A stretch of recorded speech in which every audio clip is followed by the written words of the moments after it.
کوئی تم میں سے چپکے سے بات کہے یا پکار کر، یا رات کو کہیں چھپ جائے یا دن کی روشنی میں کھلم کھلا چلے پھرے، اللہ کے نزدیک برابر ہے۔ اس کے آگے اور پیچھے اللہ کے چوکیدار ہیں جو اللہ کے حکم سے اس کی نگرانی کرتے ہیں۔ اللہ اس نعمت کو جو کسی قوم کو حاصل ہے نہیں بدلتا جب تک کہ وہ اپنی حالت کو نہ بدلے، اور جب اللہ کسی قوم کے ساتھ برائی کا ارادہ کرتا ہے تو وہ پھر نہیں سکتی،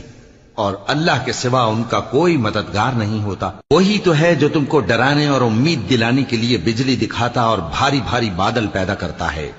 اور رعد اور فرشتے سب اس کے خوف سے اس کی تسبیح و تحمید کرتے رہتے ہیں۔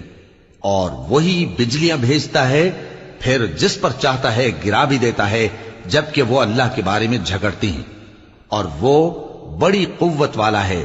کام کا پکارنا تو اسی کا ہے، اور جن کو یہ لوگ اس کے سوا پکارتے ہیں